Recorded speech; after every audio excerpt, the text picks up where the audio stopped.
Hi Taurus, welcome to your February reading. Happy Aquarius season, happy Valentine's Day.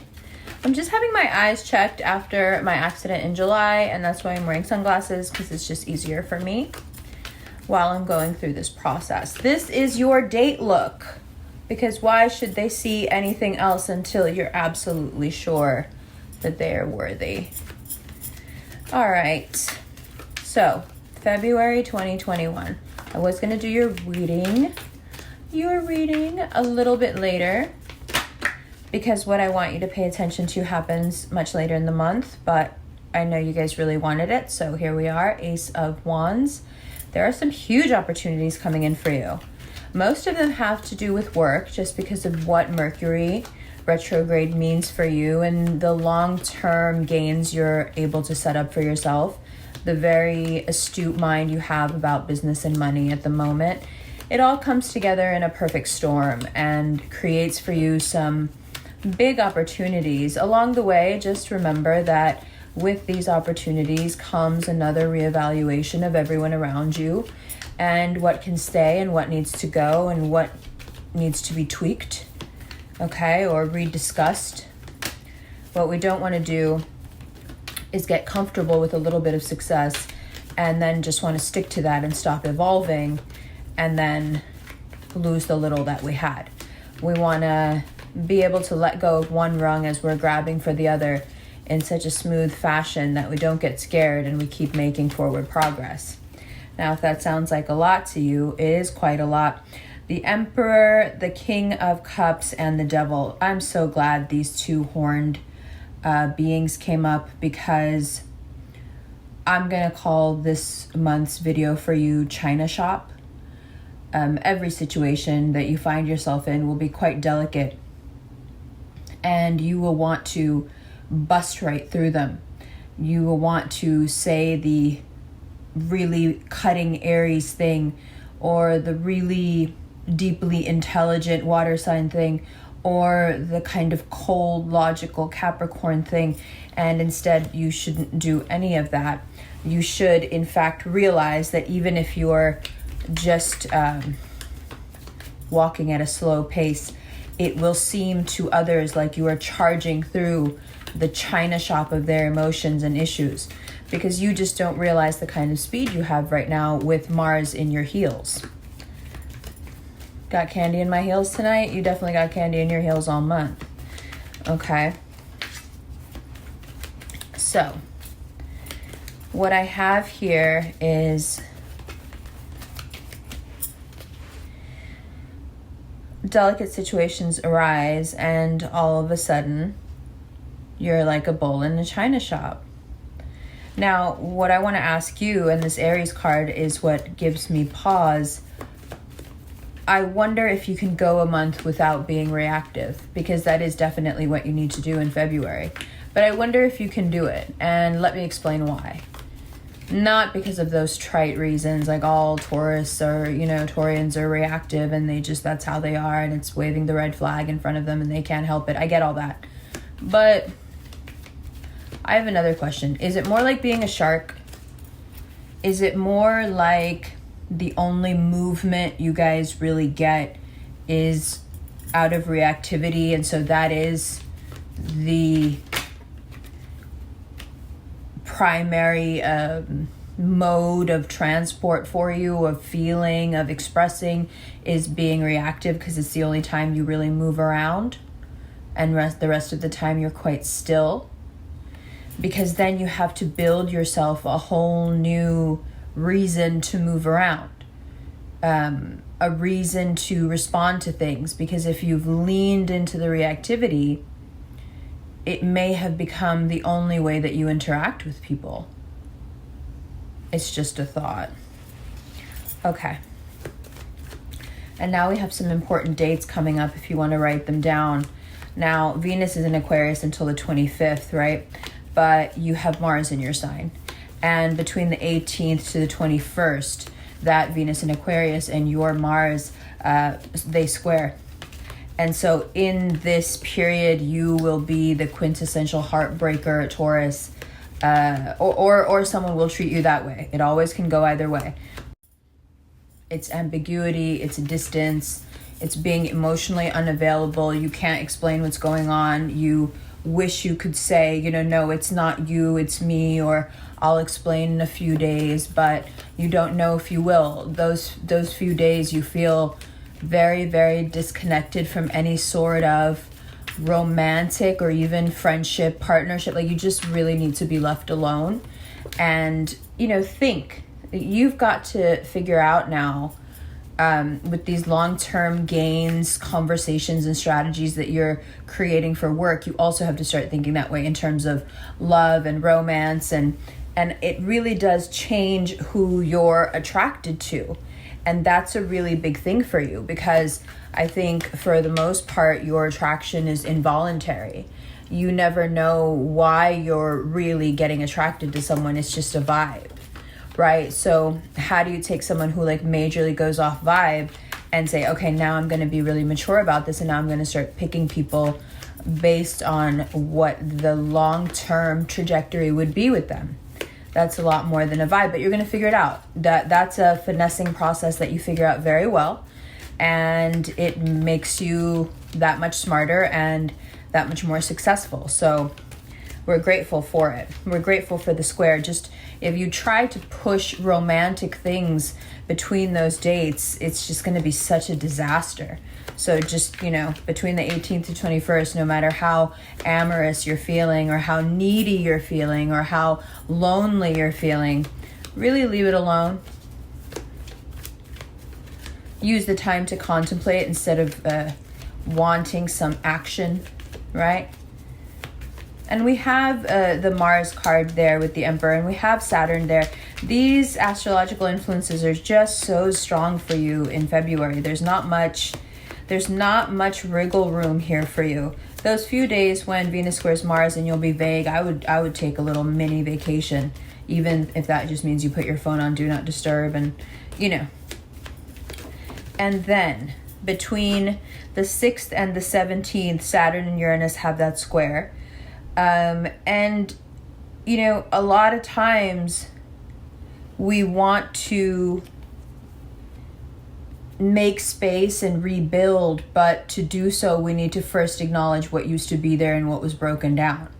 So you will have a few days that are pretty tough towards the end of the month, where you feel the weight of past pains and traumas, bearing down on you, or you can see perhaps something happens and suddenly you see how your choices are still very much informed by that trauma. Whatever it is that brings it back front and center, it happens. But just understand that even when Saturn it's at its most harsh, there's always going to be a point. It's never pointless pain. It's never just to make you feel bad. There will be something that later you will think, oh, well, I'm actually really glad that happened, because if that hadn't happened, I wouldn't have been prepared for, right? So there's that.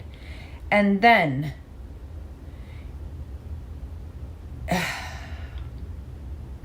the thing is about this Nine of Swords, if something is not working for you, it's just impossible to change it, Taurus, if you don't admit it first. And sometimes for you, admitting something isn't working is like admitting some sort of personal failure or fault. Like, you're supposed to be able to make things work on your own. And it's silly, and it's way too much pressure for one person to be carrying, and it's really unfair to you. So if something isn't working, instead of taking it some sort of referendum on yourself, or indictment of yourself, see it for what it is. That thing that you may have put a lot of energy into but does not define you is not working. Of course, you can make it work and make it better, but only if you first admit what it's not doing. So put your pride aside and admit it. Good. The rest of this, I have some more notes. I have a whole other page of notes. Let's look at those while we look at the cards. All right. Well, Taurus, it's more than just romantic. It's more than just intense. It's more than just about money. It's more than just about relationships. You have an extremely trying month that's also really pleasant and filled with great surprises and huge opportunities. So you've got a roller coaster of a ride coming up. Anything you've experienced in the last few days and you're thinking, oh, is this any indication of how it's going to go? yes, that is how it's going to go. But also remember that knowing these things, you have the power to, like I said, not react. And also, you don't have to know you're in a bull in a china shop to be in the awareness that you have Mars in your sign right now, and everything you do is a little bit too strong, too fast, too deep, too intense. It happens, and everybody goes through it, and everybody has that moment where they're the one in the room that's just too much. Don't take it to heart. Don't make yourself feel bad about it. Don't listen to people if they're mean to you about it. The best thing that you can do for yourself is actually do some really deep contemplation about what you want your future to look like.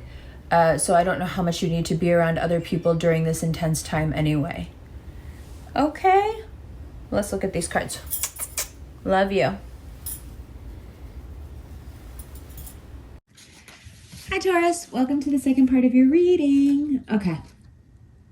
So that retrograde until the 20th is a great time for you to just be thinking about your long-term goals. Not necessarily the time to run or move. Now, the idea of thinking long-term is something that is natural to a Taurus. But this Mars influence in your sign, it comes up very prominently because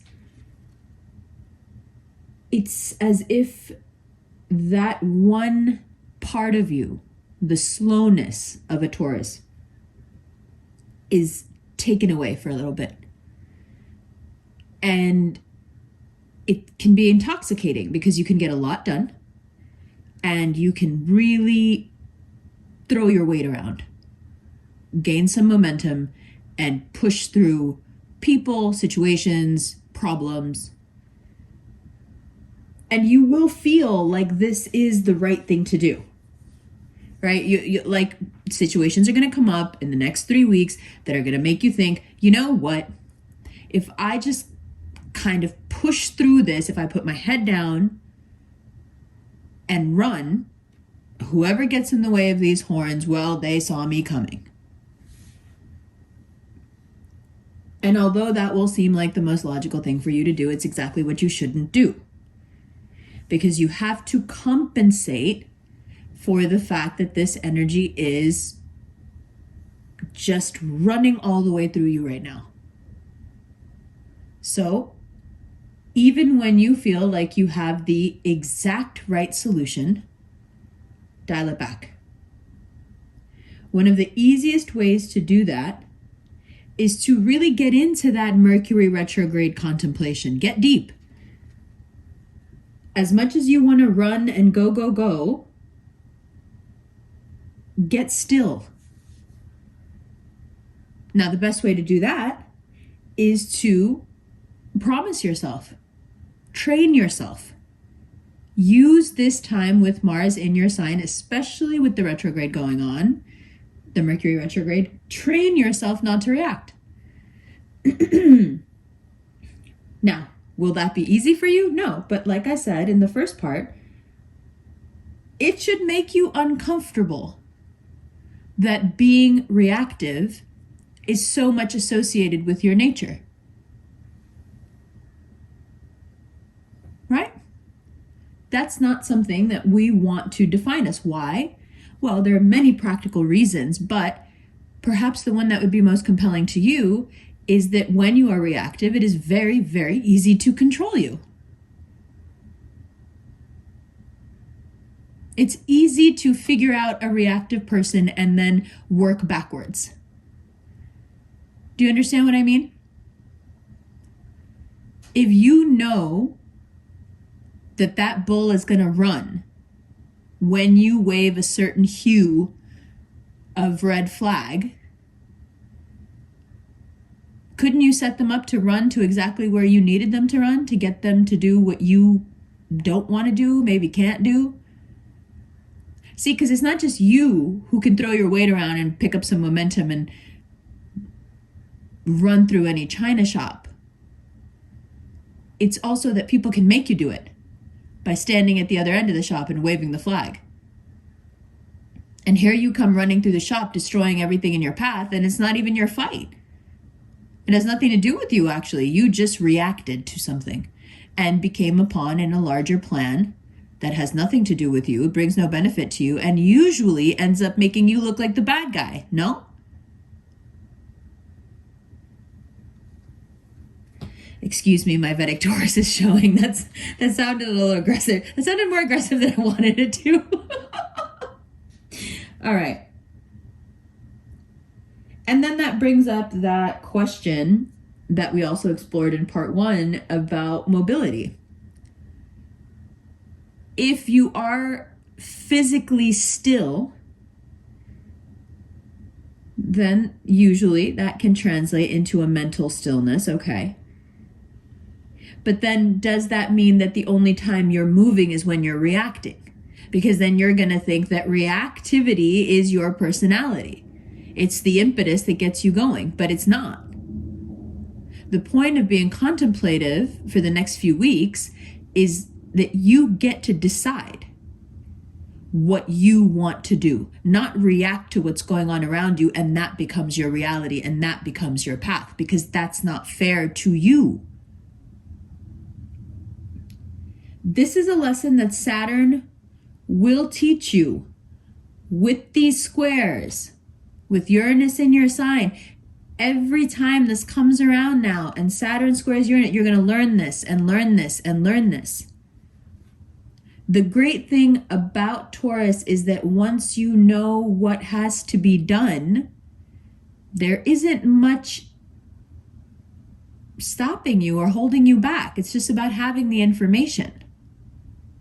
So do you have to learn this over and over again? No.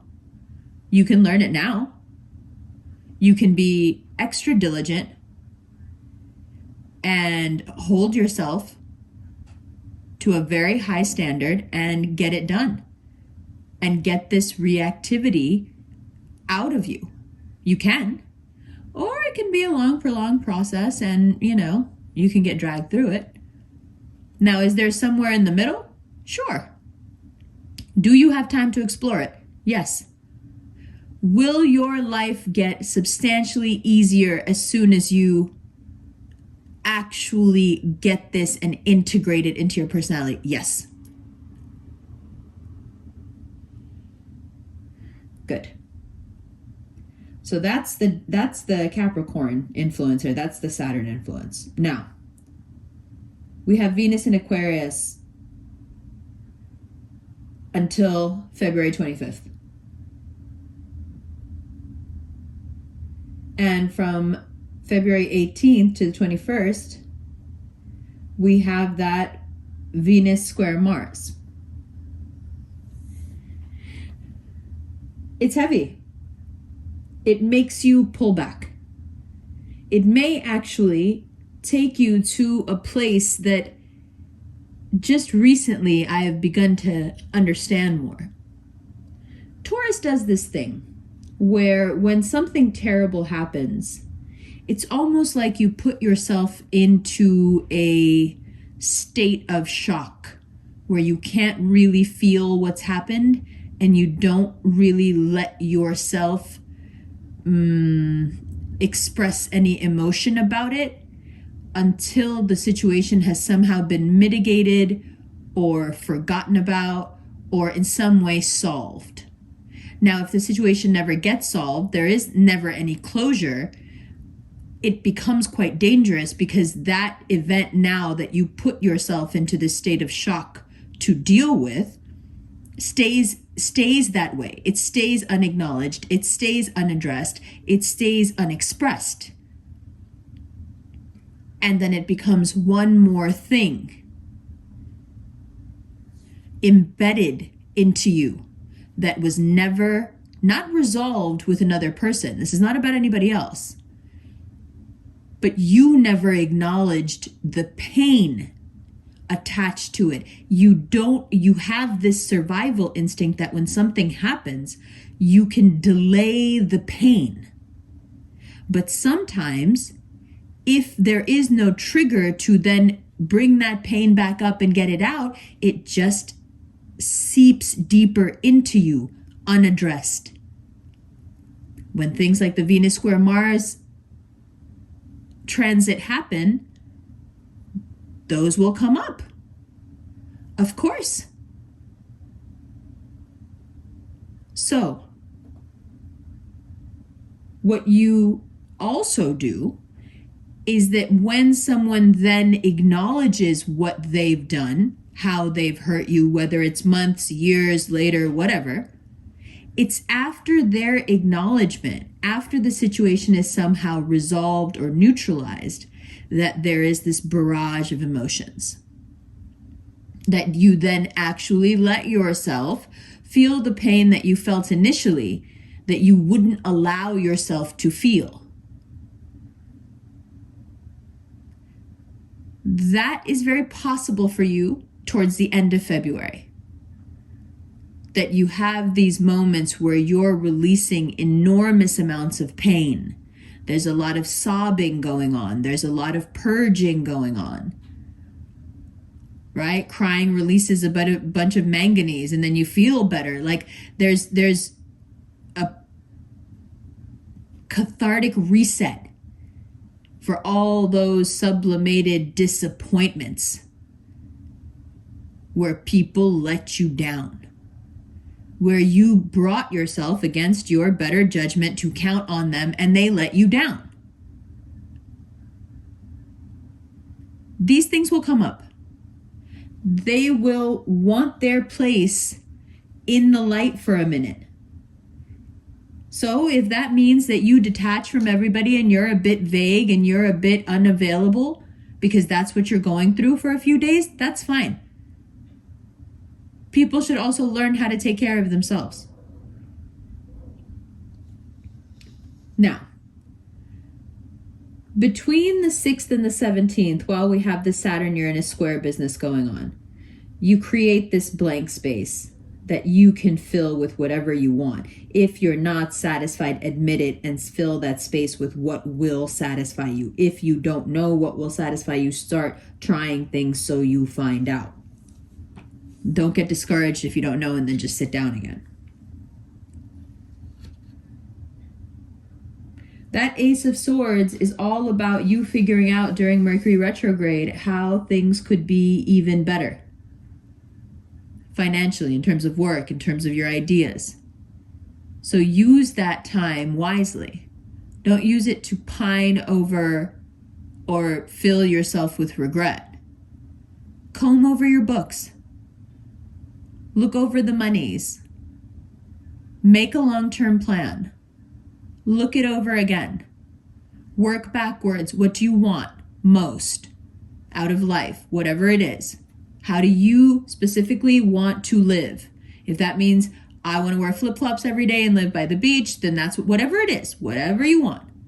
And work backwards. What do you need to do to get there? How long is it going to take? What are the different avenues that go there?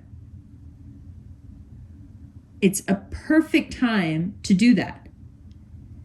And then do the scary work of imagining that life, that stable, wonderful, beautiful life. Picture it.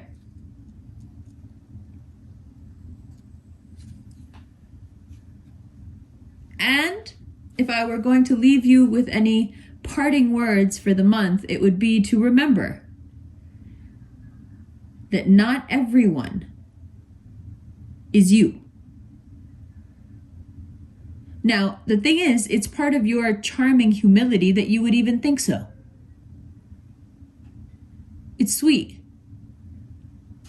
but it can make you act like a jerk. So just remember, as you will inevitably find yourself at some point in February and early March running through a china shop, destroying everything in your path, just take a second to remember what I said. And hopefully it'll stop you in your tracks. Apologize, dust yourself off, and be on your way.